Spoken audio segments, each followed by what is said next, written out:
Guarda, nei luoghi di assembramento io penso che sia giusto, in questo momento mi trovo qui in una via dove non c'è nessuno, la mascherina ce l'ho, in piazza a Borsa l'ho messa e qui invece sto camminando, non c'è nessuno, non la porto. La mascherina dove non c'è nessuno non ha senso metterla perché è solo un proteggersi dal nulla, dove effettivamente c'è gente, assembramenti, bar, capannelli fuori dai locali, è giusto. Si lascia alla nostra libera discrezione capire dove c'è assembramento.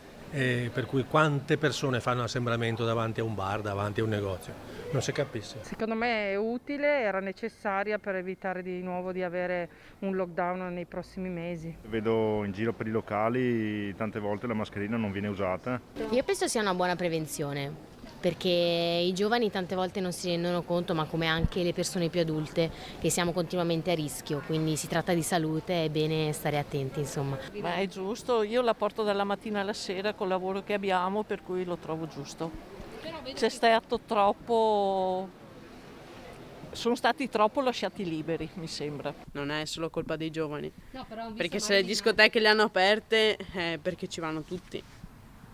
Quindi non dovevano neanche aprirle dal tuo punto di vista? Assolutamente no. Secondo me è un po' esagerato come cosa. Io ritengo che sia giusto comunque chiudere le discoteche, i luoghi di assembramento, ma dalle 6 di sera alla mattina è un po' troppo secondo me. Basterebbe solo comunque tenere un po' di distanziamento sociale. Ecco, in Francia com'è la situazione?